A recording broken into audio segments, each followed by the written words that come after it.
At some point, every photographer comes across a fork in the road where they have to choose between a rangefinder style camera or an SLR camera.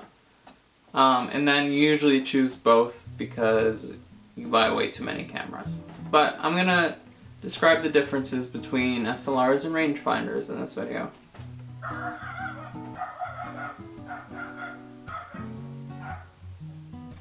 There are dogs outside.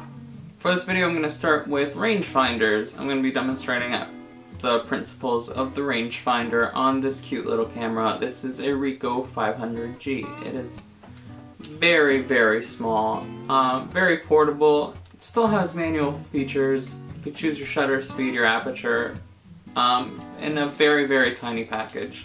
So rangefinders use two separate mechanisms. One mechanism is dedicated solely to composition and focus, while the other one is to the actual taking of the picture. So to focus and compose, you look through this window up here.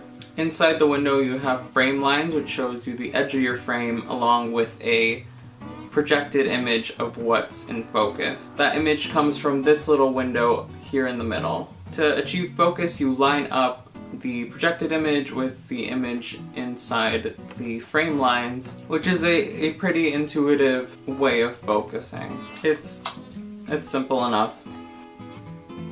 You could hear one of the benefits of rangefinders, which is the very quiet nature of them. The mechanism responsible for taking the picture is very small and very quiet. This makes rangefinders ideal for people shooting street photography or people in settings like weddings or churches or any situation that you want to be quiet and discreet in.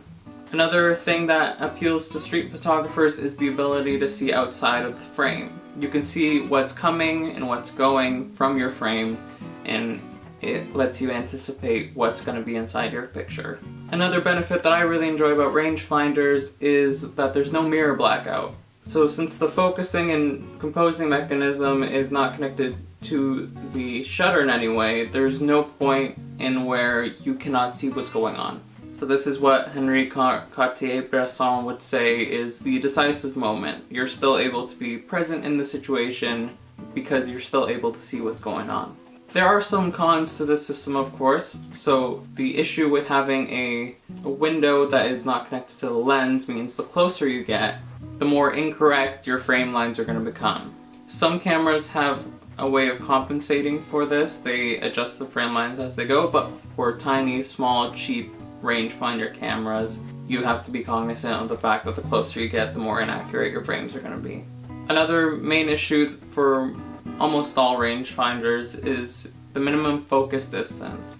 The nature of the focusing mechanism limits your ability to get close to the subject and still achieve focus. This camera's minimum focus distance is about 1 meter, which is not that great in the grander scheme of things. So that's it for rangefinders. So next up is the SLR system. SLR stands for single lens reflex, which means there is one lens that bounces the image up to your eye. So when light enters the lens, it bounces off a mirror, but as you can see there is a mirror in there. The mirror then bounces the light into this prism up here, which gives the SLR its classic shape. The main benefit of this is that what you see is what you get. So whatever your lens is seeing is what you're seeing and what's going to be in the picture. So there's no frame lines, which is good. Some of the cons of this system include its loudness, or loudness, right? Noisiness. The nature of the fact that there's a lot of moving parts results in a very noisy picture-taking experience. Here, I'll demonstrate.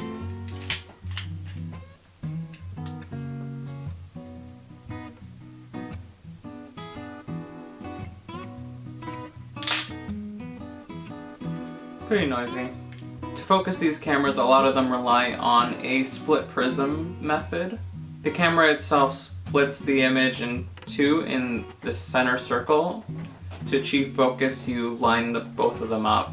This method's easy enough, it's accurate, and once you get used to it, you'll be able to do it really quickly. A lot of you are familiar that the SLR system became digital, which is what most people use, the DSLR, it's all the same principles involved, and rather than there being film, there's a digital sensor capturing the image.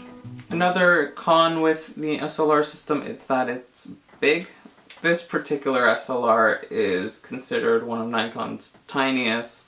If I bring out another SLR, the Canon AE1 program, and put it right next to my Ricoh, you can see the big difference. This is the difference between putting a camera in your pocket and having to carry it in a bag or around your neck.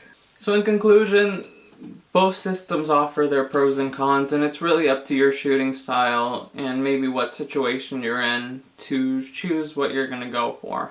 Both systems can get quite expensive. The cameras I've shown you, you can get under $150, but you can get rangefinders up to $10,000 if you're looking at Leicas, and SLRs can get up there too. So I guess this is the more you know kind of video.